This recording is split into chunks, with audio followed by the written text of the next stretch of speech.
Good afternoon, everyone. I'm very honored to be here. I love the Little Patuxent Review. I've been in several issues, and I love these launch events because it gives us a chance to be together, especially this weekend in particular. I wanted to tell you all that I was not at the march yesterday, but I wanted to tell you where I was. I was at my school where I do a poetry residency. It's called Carver Center for the Arts and Technology in Towson. Some of you may know it. And they had auditions day yesterday. So I spent the entire day, all day, in a classroom with no cameras, no crowds. And my job was to interview the incoming students who want to be part of the Carver community. They won't all be chosen. But these young, trembling 13-year-olds. And I had to ask them, well, what is it that you write? What is that you love about writing? And just spending time the whole day with these young people, I just felt so energized by their passion for writing and by their joy in the process of writing. And it just renewed my own feelings. So I wasn't at the march, but I feel I was doing something very significant and important. And after all, the written word, we need to encourage our young people because they're a little bit frightened right now. Absolutely. I approach the whole issue of the theme, I should say, of prisons in a little bit different way.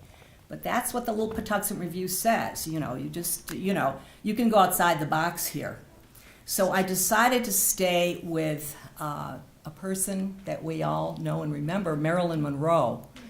And the prompt that actually occasioned this poem was, I think, from Poets and Writers, and they said to pick a celebrity, a famous person, and then pick an object that belonged to that person and write about the person from the point of view of that object. So I did that, and I came up with this poem, which I'll read to you now. It's called I Am Marilyn Monroe's Lipstick. Kiss, kiss, red in a brassy tube, upright in her rose-perfumed bungalow, next to rows of rainbow-hued pills. Even if I could speak, I'd keep her secrets, the way her hand trembles as she holds me close to the mirror, eyes half shut, mouth an alluring oval. She never bothers to blot my excess. I am an enigma, a glossy magnet catching men, yet part of an arsenal shielding her face from the animal world. Creams, false lashes, pearly blue shadows, goo. Mascara, her lacquered sword. How seamlessly we all play together, guarding our goddess, the portal to her complex inner realm. Stashed inside her rhinestone clutch before a long evening out, I know she will use me over and over, wear me down, leave my raunchy imprint on macho flesh, O night of beasts. Alone in the small hours, she washes me off, without my crimson luster, just Norma Jean. And I have to tell you something. I don't know if I should say this, but I'm just going to say it because I got this message from Marilyn a few minutes ago. In the journal, my poem appears on page 53, and after the last line, without my crimson luster, just Norma Jean, there was actually another last line, which is from another poem I submitted, but it didn't get published here. But Marilyn tells me this is not a mistake. This is supposed to be in here, and this is a question that we're all supposed to be asking ourselves in the next 4 years. Whose life story is a Magic Disney resort? That's a line from Marilyn Monroe. Okay, so I'm going to read two other short poems. They're both about Marilyn Monroe. I seem to be on a theme here. I just feel that she was in a kind of prison and that more than 50 years ago, women didn't know how to get out of that prison, and I think we do now.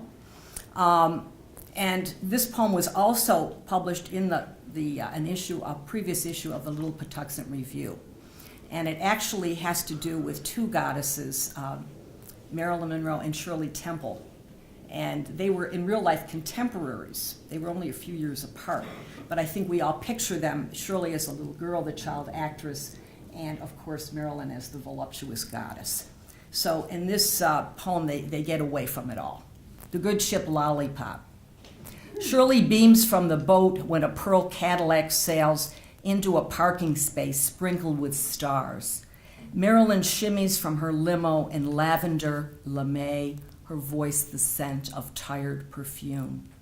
Shirley and Marilyn meet on the lollipop, change into thrift shop overalls, take turns reading Hansel and Gretel aloud. Marilyn drained from shimmering in stilettos, Shirley sick of dimples where moonbeams sleep. Both know the lonely places. They comfort one another as if fame could wrap you in cellophane, as if it could crumble like a sucker some kid pops into his mouth, biting down. The last poem is brand new. I just wrote it last weekend. I was in a workshop exactly 1 week ago today with the poet Stephen Dunn in Peter Murphy's Winter Getaway in New Jersey. Well, the assignment, the prompt that we gave was to write advice. We were to write advice from a famous person to us. And since we had a table of postcards, and I happened to, of course, pick a picture up of Marilyn Monroe, I decided my poem would be advice from Marilyn to me. But in the writing of the poem, Marilyn, that's not what she wanted. She said, look, I have some more things to say, and I want you to write this down. So this is, I don't know how often in her life Marilyn, the true Marilyn, had a chance to speak. So she's going to talk today. Marilyn speaks. I made her up, the hot goddess babe. My career took shape in bed, bath, and blonde. Men used my hourglass body to keep time. Reporters always said I gave up diamonds for Lent. In my jeweled clutch, red lipstick, pink pills.